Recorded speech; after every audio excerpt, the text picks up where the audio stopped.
Have you ever wondered, why are people still talking about Kotor? I mean, the original is from 2003, it's like 20 years old at this point.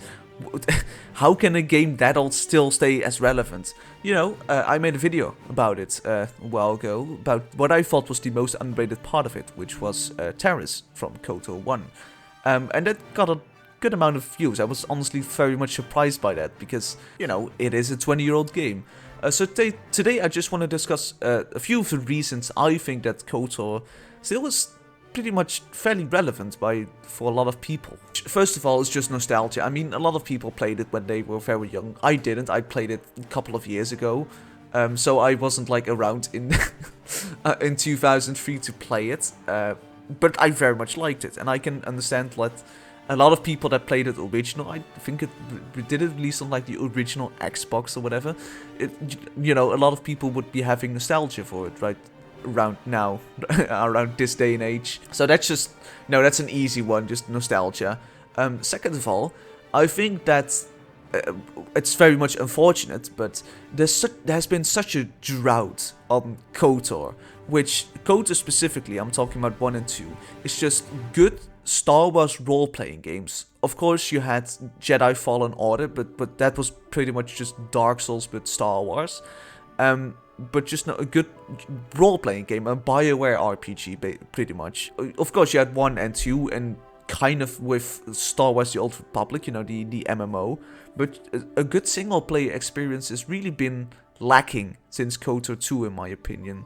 So there's been an immense drought, and there was talk a while ago of a remake of the original Kotor, which, if you have been following the news regarding that game, it isn't looking particularly good. I have no hope for it, that it will be good. I would be very much surprised. I will go into it if it ever releases, which is also something that I'm questioning. But if it ever releases, I will go into it with just, you know, not looking back on original Kotor. At least I will try not to do it too much. I will just look at it if, you know, if it's a fun game. But yeah, I don't have much hope for it. I will see, I guess. I would like if it's good, because I very much like Kotor. Just don't hold out any hope for it. And you won't be disappointed too if it just get cancelled, or, you know, it turns out to be shit. I think that caused a lot of people to kind of look back on Kotor again, you know, the talks of the remake. Just kind of remember, oh right, that game did exist like 20 years ago. Also, this is just something that is about the game itself.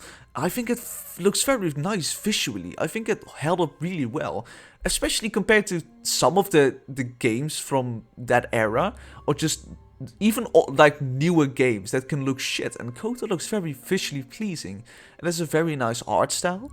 It has very good use of colors, and every planet feels different. So you honestly don't really notice that it's a 20-year-old game, or at least it's not as painful, I should say, because some games, that even newer games, can just look like shit.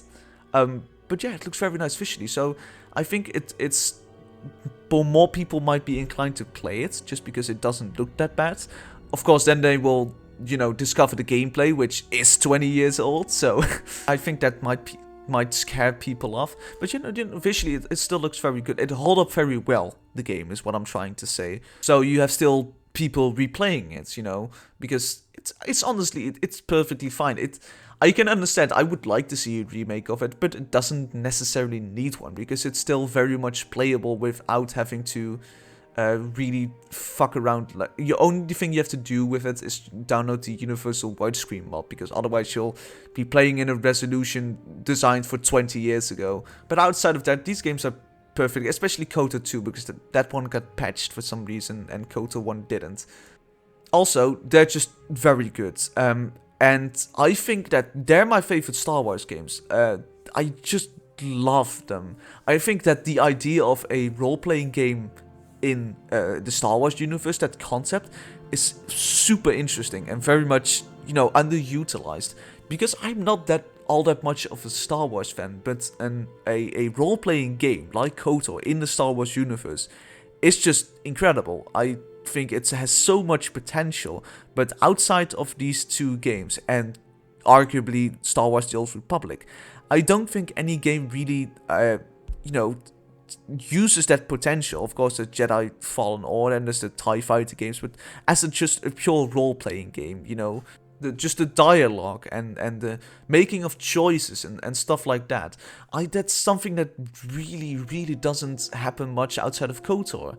In the Star Wars universe. So if you want that kind of experience, which I do because I very much like role-playing games, you will have to go look at KOTOR, even if they're as old as they are, because there aren't very many alternatives. And I'm really surprised they haven't tried to capitalize off the success of KOTOR more, because I think if they make a Star Wars role-playing game, just like a Mass Effect or KOTOR or whatever, something like that, some kind of experience like that, it would do very well. So I'm honestly, well, I mean, it's EA that has the rights to it, so I shouldn't be too surprised, but I think it would do very well. One thing that's also very interesting about KOTOR is that it's fully voiced, and a lot of the games from back then, if you look at Baldur's Gate, they just have like the important bits voiced. But KOTOR is fully voiced, KOTOR 1 and 2, which at the time was really big. And I think that they got LucasArts to do the dialogue and the music for the game, which you can tell, it's so good. The voice acting is very good for a game for 2003. The music is incredible. It's such an iconic soundtrack, honestly. I think that really helps people get back into the game, because if I play Baldur's Gate, honestly, I get bored. But with KOTOR, I feel it's a very engaging experience, because everything feels so alive, everything is voiced and voiced very well.